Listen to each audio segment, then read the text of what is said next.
My name is Brenda Miller, and I will be going over information about environmental influences on offender trends and patterns.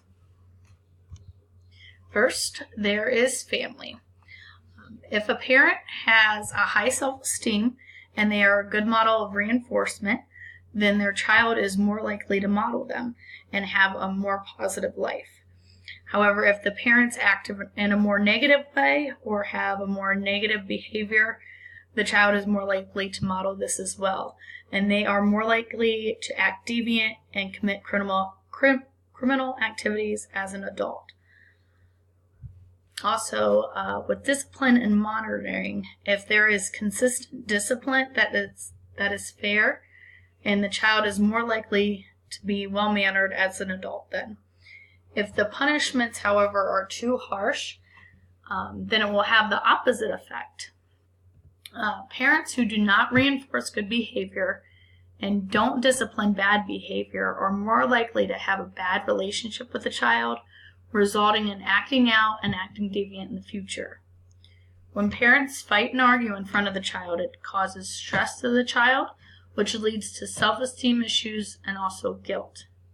Also, when there's two parents living in separate homes and the child has to visit both of the homes, it can weaken the bond between the parent and child, making them more likely to act out as well.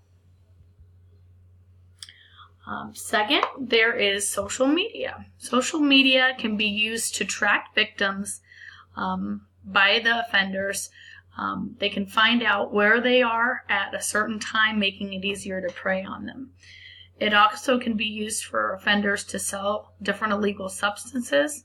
For example, they may advertise on Facebook that they have marijuana for sale. Also, with fraud and identity theft, it has also made it easier with social media because people will just put all of their information on these sites and not even think twice about it. Third, there's weather. Temperature,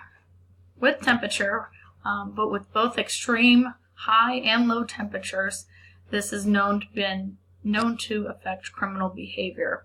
If there's colder weather, which would be around 45 degrees or lower, there has been a significant decrease in criminal behavior. Also, if there's an extreme heat, there is also a decrease, but just not as much as the cold. With natural disasters, there is a rise in looting, sexual assaults, domestic violence, and fraud.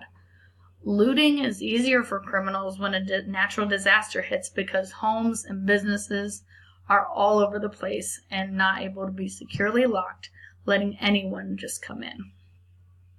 Assaults and domestic violence may not be able to be reported as easily, therefore criminals may take advantage of this knowing that there may be no repercussions. People that may not need help when there is a natural disaster may go after it anyways, just because it's available, and nobody can really verify if they're in need or not. Finally, there is the economy. If that person has issues with money and not having enough of it, it may result in criminal behavior, even if it's just to get by. They may go to the store to steal food for their family to eat the next day. Also, if a person lives in a rundown neighborhood, then they're also influenced by that. If there are drugs and crime in the neighborhood that you grow up in, then you're more likely to participate in that behavior as well. These are just 4 of the environmental influences that I went over, and I hope you enjoyed my presentation.